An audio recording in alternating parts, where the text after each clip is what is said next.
नमस्कार, जादुई कलम में आपका स्वागत है। तालुका की एक युवती को ब्लैकमेल कर आत्महत्या के लिए मजबूर करने वाले को गिरफ्तार कर लिया गया है। वो युवती को धमकी दे रहा था कि तुम मेरे साथ रिश्ता रखो, नहीं तो तुम्हारी अश्लील तस्वीरें वायरल कर दूंगा।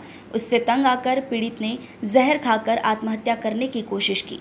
फिलहाल बच्ची का इलाज चल रहा है। पिछले 2 दिनों से मीडिया में उक्त रिपोर्ट प्रकाशित होते ही माना पुलिस ने शिकायत दर्ज कर तत्काल आरोपी अक्षय बालू वानखेड़े को गिरफ्तार कर मामला दर्ज किया है। आगे की जांच थानेदार सूरज सुरोसे के साथ माना पुलिस कर रही है।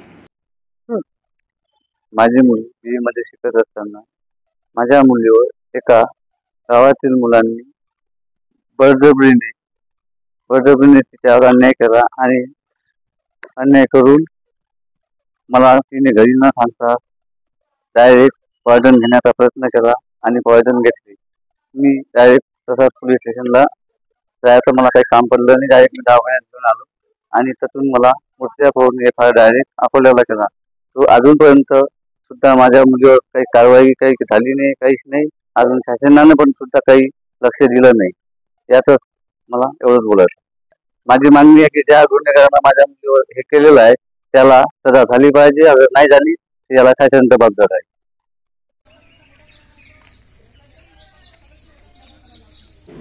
पीडित मुलगी आहे, तिच्याच ओळखीचा तिच्याच गावातील एक अक्षय वानखेडे नावाचा इसम आहे। तर त्याच्यासोबत ती मागील 1 दिवसापासून तिची ओळख आहे।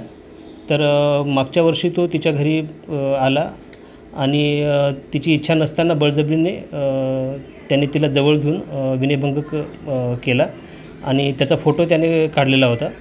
8 दिवसाआधी परत तो तिला बोलला की जर तू माझ्यासोबत कॉन्टॅक्ट ठेवले नाही तर मी तुझे मागचे काढलेले फोटो व्हायरल करीन। या गोष्टीत तिनं टेन्शन घेतलं आणि कोणाला काही एक न सांगता तिनं घरीच कीटकनाशक जे वडिलांनी फवारणीसाठी आणलं होतं ते प्राशन केलं। मुलगी सध्या उपचार घेत आहे अकोला येथे सर्वोपचार रुग्णालयामध्ये। यामध्ये आम्ही गुन्हा दाखल केलेला आहे BNSच्या विविध सेक्शन अंतर्गत आणि आरोपीला ताब्यात घेऊन त्याला अटक केलेली आहे।